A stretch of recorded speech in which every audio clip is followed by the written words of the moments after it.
അനൂപ്,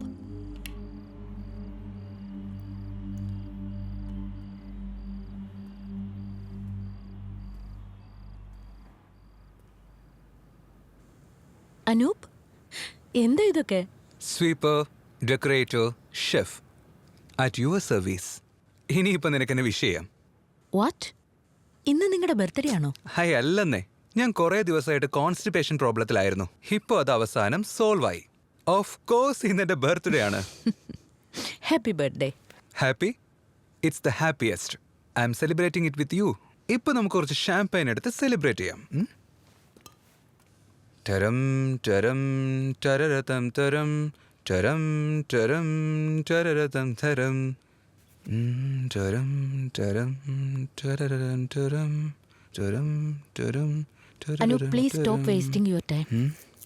പ്രഭ, ഞാനിപ്പോൾ ഒരു റിലേഷൻഷിപ്പിന് റെഡിയല്ല.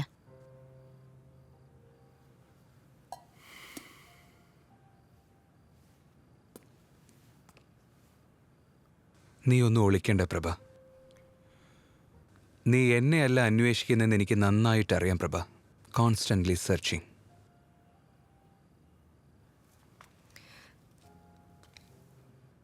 എനിക്കത് സ്വയം അറിയില്ല. ഇടയ്ക്കിടയ്ക്ക് കണ്ണുകൾ മാത്രമാണ് കാണുന്നത്. പരിചയമുള്ള പോലത്തെ കണ്ണുകൾ. Just 2 eyes. എന്നെ ഫോളോ ചെയ്യാണ്. എനിക്കറിയില്ല. See, I have to leave now.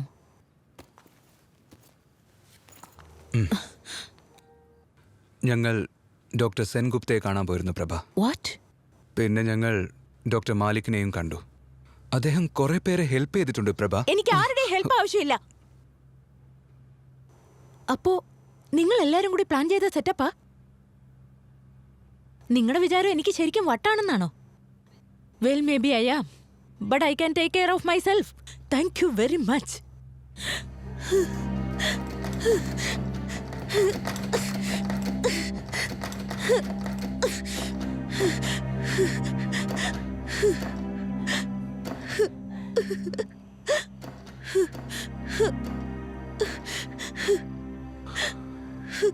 പ്രഭ, ഞാൻ മെച്ചുവേർഡ് ആയ ഒരു ഡോക്ടറല്ല. നിന്റെ പ്രശ്നം നിനക്ക് അറിഞ്ഞൂടെ?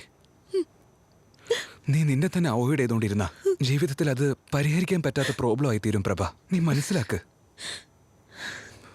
എനിക്കറിയാം ഇത് പറയാൻ നിസ്സാരമാണ്, പക്ഷേ നീ ഇതിന് ഒരു തവണ ശ്രമിക്കുകയാണെങ്കിൽ, ജസ്റ്റ് വൺസ് ഞങ്ങൾക്കൊരു ചാൻസ് താ. Because I think I love you. നിന്നെ ഇങ്ങനെ കാണാൻ എനിക്ക് പറ്റുന്നില്ല പ്രഭ. Please please.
ഞാൻ ഡോക്ടർ കേശവ്.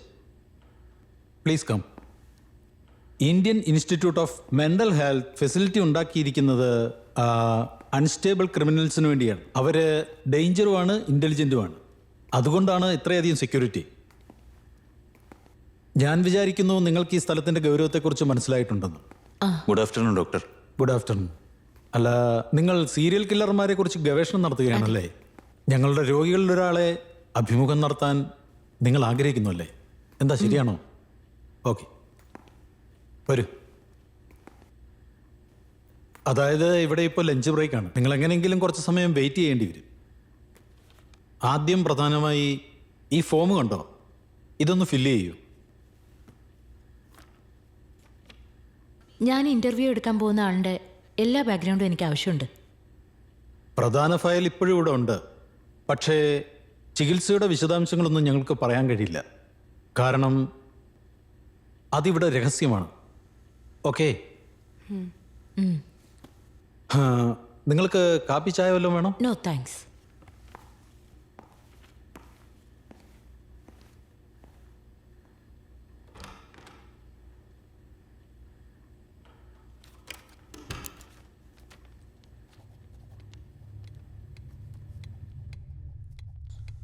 ഒൻപത് 8 7 4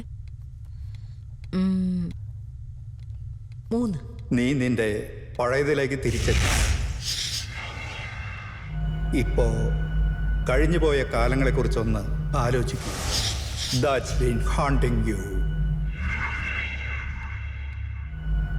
On the count of 3, you will be in that situation. 1, 2, 3. ഇപ്പോ നീ എവിടെയാണുള്ളത്? ക്ലാസ് റൂമിലാണ്. നിന്റെ ഏജ് എത്രയാണ്? 13. സമ്പൂർണ്ണ റായ് 78. സെക്കൻഡ് പൊസിഷനിൽ അനിരുദ്ധാണ് 84. ഇത്തവണ ഫസ്റ്റ് വന്നിരിക്കുന്നത് പ്രഭ ബാനർജിയാണ്. പ്രഭ, നിനക്ക് കിട്ടിയിരിക്കുന്നത് 89. പ്രഭേ, നിനക്ക് എന്ത് പറ്റി? എനിക്ക് വേറൊന്നും കാണുന്നില്ല. പ്രഭേ, calm down, calm yourself. ഇനി ഞാൻ 3 എണ്ണുമ്പോഴേക്ക് you will come back to present. നീ ആഴത്തിലുള്ള ഉറക്കത്തിൽ നിന്ന് പുറത്തേക്ക് വരികയാണ്. 1, 2, 3. Slowly open your eyes, Prabha.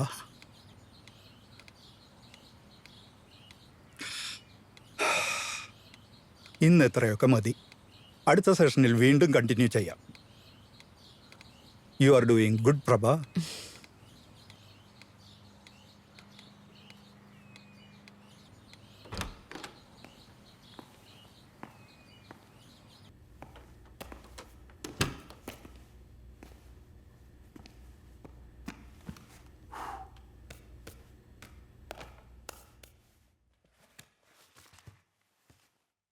Sabyasachi പാൽ ജനിച്ചത് 1956. അന്നത്തെ ഏറ്റവും വലിയ വ്യവസായിയായ കൃഷ്ണകാന്ത് പാലിന്റെ മകൻ. പിന്നെ he was A brilliant student, എല്ലാത്തിലും മുൻപന്തിയിൽ. വിവാഹിതനല്ല. ഇവന് ബന്ധുക്കളുമായിട്ട് യാതൊരു ബന്ധവുമില്ല. ഇവൻ ആദ്യത്തെ കൊല ചെയ്തത് അവൻ്റെ 18ാമത്തെ വയസ്സിലാണ്. അങ്ങനെ ഓരോ കൊലയും ചെയ്യാൻ തുടങ്ങി. പിന്നെ 1986 അറസ്റ്റ് ചെയ്തു. പിന്നെ സംസ്ഥാന ജയിലിൽ അവൻ 8 കൊല്ലം ഉണ്ടായിരുന്നു. അതിനുശേഷമാണ് കോടതി അവനെ ജീവപര്യന്തത്തിന് ശിക്ഷിച്ചത്. പിന്നെ അവനെ ഇങ്ങോട്ട് കൊണ്ടുവന്നു. അയാൾ കൊല ചെയ്യുമ്പോൾ അയാൾക്ക് യാതൊരു പാറ്റേണും ഇല്ല. എന്താ ശരിയല്ലേ? കറക്റ്റ്. Very strange. കുറേ റെക്കോർഡ്സ് നോക്കുകയാണെങ്കിൽ ഓരോ സീരിയൽ കില്ലറിനും ഓരോ പാറ്റേണാണ്. Mature killing, victim profile, dates. Sabyasachi പല രീതിയിലാണ് കൊന്നിരിക്കുന്നത്. പണക്കാരനെന്നോ പാവപ്പെട്ടവനെന്നോ ജാതിമത ഭേദമൊന്നുമില്ല. അതായത് അവൻ കൊല നടത്തുന്ന രീതി പലപ്പോഴും വ്യത്യസ്തമായിരുന്നു. മനസ്സിലായോ? അയാള് ഈ കൊലകളൊക്കെ എന്തിനാ ചെയ്തതെന്ന് നമുക്കറിയാൻ പറ്റില്ല അല്ലേ? ഇല്ല. ട്രീറ്റ്മെന്റിന്റെ സമയത്ത് ഫോട്ടോയും രഹസ്യങ്ങളും ഒക്കെ അറിയാൻ പറ്റുമല്ലോ. ആദ്യമേ നിങ്ങളോട് ഞാൻ പറഞ്ഞതാ, ഇത് അതീവ രഹസ്യമാണെന്ന്. ശരിക്കും പറഞ്ഞാൽ ഇതൊരു 20 വർഷത്തിലധികമായി. പുറത്തുള്ള ആരെ ഇതുവരെ കാണിച്ചിട്ടില്ല. പിന്നെ വന്നത് അവന്റെ വക്കീല് മാത്രം. 1 വർഷത്തിന് മുകളിലായി. അയാൾ ഒരു 4-5 തവണ വന്നിട്ടുണ്ട്. ഇപ്പോൾ നിങ്ങളാണ്. എൻ്റെ ഫ്രണ്ട് മോളിക്ക് താങ്ക്സ് ഉണ്ട്. അയാൾ ആളെങ്ങനെയാ? അതായത് അയാളുടെ പെരുമാറ്റം, സംസാര രീതി, നല്ല പെരുമാറ്റമാണ്. എപ്പോൾ നോക്കിയാലും ബുക്കിൻ്റെ ലോകത്താണ് അയാളുള്ളത്. ഞങ്ങളുടെ റൂൾസ് ആൻഡ് റെഗുലേഷൻ വളരെ കൃത്യമായി പാലിക്കുന്നു. ഒരു മോഡൽ ജയിൽ പുള്ളിയാണ്. പക്ഷേ അവൻ്റെ ഉള്ളിൻ്റെ ഉള്ളിൽ ക്രൂരമായ കൊലയാളിയുണ്ട്. നിങ്ങൾക്കറിയാമെന്ന് തോന്നുന്നു. അവൻ ഒരുപാട് ആൾക്കാരെയാണ് കൊന്നിരിക്കുന്നത്. എനിക്കറിയാം. 89. നീ എവിടെയാണ് പ്രഭ?